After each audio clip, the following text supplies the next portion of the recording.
Iran के नए supreme leader Mustafa Khamenei की एक लाल डायरी है और इस डायरी में लिखा है पाकिस्तान का नाम। इस डायरी की चर्चा पाकिस्तानी मीडिया में हो रही है। चर्चा यह है कि इस डायरी से जनरल मुनीर और प्रधानमंत्री शहबाज शरीफ इतना डर गए कि वो मुस्तफा के सुप्रीम लीडर बनने के 2 दिन बाद उन्हें बधाई देने लगे। लेकिन ईरान के खिलाफ पाकिस्तान के इन दोनों हुक्मरानों का असली डबल गेम ईरान के खलीफा के सामने अब पूरी तरह खुल चुका है। जंगी घमासान के बीच 2 दिन पहले ईरान के सुप्रीम लीडर बने मुस्तफा खामेनी ऐसा नहीं कि पाकिस्तानी हुक्मरानों के दगाबाज डीएनए से वाकिफ नहीं। मुस्तफा बखूबी समझ रहे हैं कि जनरल मुनीर की शैतानियां और शहबाज शरीफ का डबल गेम क्या है। मुस्तफा के आगे खुल गया पाकिस्तान का डबल गेम।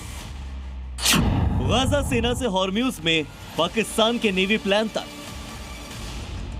इस जंग में पाकिस्तान किधर खड़ा है यह दुनिया को बताने की जरूरत नहीं। तो फिर ईरान के नए सुप्रीम लीडर से भला क्या छिपा है? कैसे पाकिस्तान के ये दोनों हुक्मरान मुनीर और शहबाज ट्रंप के इशारे पर नाचते हैं? जब ट्रंप कहते हैं तालिबान को मारो तो तालिबान से युद्ध छेड़ देते हैं। जब ट्रंप कहते हैं ईरान के खिलाफ नेवी उतारो तो अपना पूरा बेड़ा भेज देते हैं सीधे स्ट्रेट ऑफ हॉर्म्यूज में। ट्रंप के इशारे पर नाचता मुनीर ईरान से लड़ने भेज दी नौसेना। वर्ल्ड मीडिया में ऐसी रिपोर्ट्स है कि पाकिस्तान ने हिंद महासागर में अपनी नौसेना का एक बेड़ा स्ट्रेट ऑफ हॉर्मुज की तरफ रवाना कर दिया। मकसद तेल टैंकरों को प्रोटेक्ट करना। यानी मुल्ला मुनीर ने वो बीड़ा उठा लिया जो ट्रंप चाह कर भी नहीं कर पा रहे। स्ट्रेट ऑफ हॉर्मुज में दुनिया भर के तेल टैंकरों का जाम लगा है और इस पर ट्रंप सिर्फ जुबानी दावा करते हैं कि वो तेल टैंकरों को प्रोटेक्ट करेंगे, लेकिन अमेरिकी नेवी इसके लिए तैयार नहीं क्योंकि जंग भड़क सकती है। तो फिर मुनीर ने किस मंशा से अपनी नौसेना को हॉर्मुज स्ट्रेट की तरफ रवाना किया? इस पर सुनिए पाकिस्तानी मीडिया में आखिर चर्चा क्या हो रही है। जैसा कि पाकिस्तानी मीडिया का यह एंकर बता रहा है कि मुनीर ने काम तो वही किया जो डोनाल्ड ट्रंप खुद करना चाहते थे। तो ईरान भला पाकिस्तान को अपने खिलाफ युद्ध में अमेरिका के साथ क्यों नहीं मानेगा? ट्रंप ईरान के खत्म होने का दावा कर रहे हैं तो उनके दोस्त नेतन्याहू ईरान की हड्डी तोड़े जाने की बात कर रहे हैं। दरअसल दोनों मुल्कों को यकीन नहीं हो रहा कि ईरान युद्ध में इतने दिन कैसे टिक गया। 12 दिन तक बेहिसाब बारूद बरसाना, अमेरिका और इजराइल को जवाब देना किसी को हजम नहीं हो पा रहा। नेतन्याहू और ट्रंप ईरान पर बारूद बरसा रहे हैं।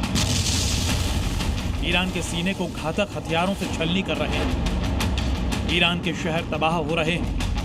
ईरान के सैन्य ठिकाने बर्बाद हो रहे हैं। ईरान की लीडरशिप खत्म हो रही है।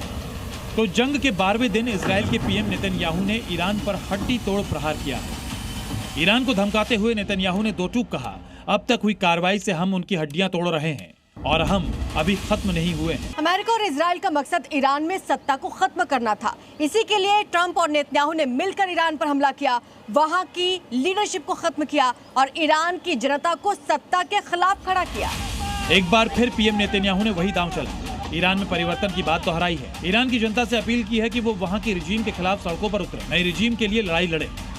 एटमी हथियारों को खत्म करना, रिजीम को बदलना, इसी मकसद से अमेरिका और इजराइल ने ईरान में अभियान शुरू किया।